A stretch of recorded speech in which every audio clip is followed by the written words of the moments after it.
Nem toda multa de radar é a mesma coisa. A lei divide essa conduta em 3 infrações diferentes. O artigo 218 do Código de Trânsito Brasileiro não trata o excesso de velocidade de forma única. A lei divide essa conduta em 3 hipóteses, justamente porque o risco não é o mesmo em todas elas. A primeira é a infração média, quando a velocidade apurada é superior à máxima permitida em até 20%, uma multa no valor de R$ 130,16. E nessa hipótese aqui de infração média, é possível que a infração seja convertida em advertência por escrito, desde que o condutor não possua nenhuma outra infração no período de 12 meses. A segunda é a infração grave, no valor de R$ 195,23, quando a velocidade apurada é superior à máxima em mais de 20% até 50%. A terceira é a infração gravíssima, quando a velocidade apurada é superior à máxima em mais de 50%. Aqui, a multa é multiplicada por 3, o valor de R$ 880,41. E é nessa hipótese que há a previsão de suspensão do direito de dirigir, além da multa correspondente. Essa divisão ela existe porque o aumento da velocidade eleva o risco de forma progressiva. Quanto maior o excesso, menor o tempo de reação, maior a distância necessária para uma frenagem segura e maior força envolvida em um eventual impacto. As regras de limite de velocidade no trânsito foram criadas principalmente para proteger vidas e reduzir a gravidade dos sinistros, os acidentes de trânsito. Os medidores de velocidade, conhecidos como radar, eles podem ser fixos. Entre eles há o controlador, usado para fiscalizar o limite de velocidade da via, e o redutor, que é utilizado quando existe uma redução pontual da velocidade em determinado trecho. No caso do redutor, a fiscalização ela é feita em um ponto específico da redução e o equipamento deve ter display, que é o painel eletrônico que mostra ao condutor a velocidade registrada. Também existe o radar portátil, que pode ser utilizado em suporte, tripé ou em operação com viatura, desde que a fiscalização seja feita de forma ostensiva, com visibilidade e em local que a velocidade regulamentada seja igual ou superior a 60 km por hora. É preciso saber também sobre a sinalização da via.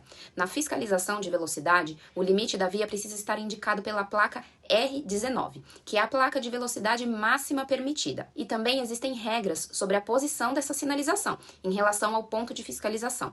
Nas vias urbanas e nas vias rurais com características urbanas, a distância varia conforme a velocidade regulamentada. Se a velocidade for igual ou superior a 80 km por hora, a placa deve estar entre 400 e 500 metros antes do radar. Se a velocidade for inferior a 80 km por hora, a distância deve ficar entre 100 e 300 metros antes do radar. Além disso, junto a cada medidor fixo deve existir a respectiva sinalização, essa placa R19. E em vias com 2 ou mais faixas por sentido, a placa deve estar nos 2 lados da pista ou suspensa sobre a via. Havendo acessos por outras vias, a sinalização também deve ser repetida. Então, a partir dessas informações, quando se analisa um auto de infração por velocidade, uma pergunta importante é: qual era a velocidade da via e como essa limitação estava sinalizada naquele trecho? Pode parecer uma coisa muito simples, mas existem erros como esse. A multa aqui veio como se a velocidade do local fosse de km por hora, mas o registro do medidor está como 80 km por hora. Outro ponto importante é em relação à velocidade medida e velocidade considerada. Velocidade medida é a velocidade captada pelo equipamento medidor de velocidade. Já a considerada é a velocidade usada para o enquadramento da infração, depois do desconto da margem técnica prevista para o aparelho.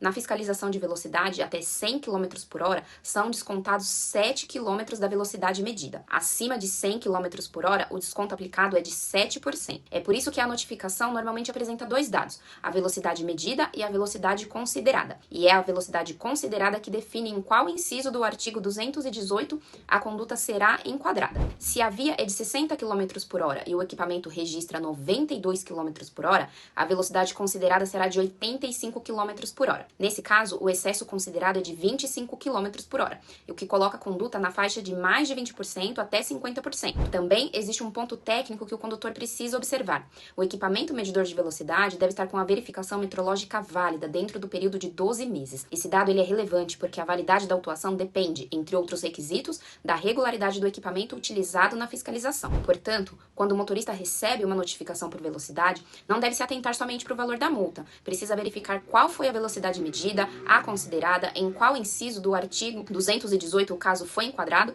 e se o equipamento estava regularmente verificado, dentro do prazo exigido e a sinalização da via. Quando se entende como o radar mede, como a margem técnica é aplicada e como a infração é enquadrada, fica mais fácil compreender o que realmente está sendo apontado em uma autuação por velocidade e as possibilidades para recorrer.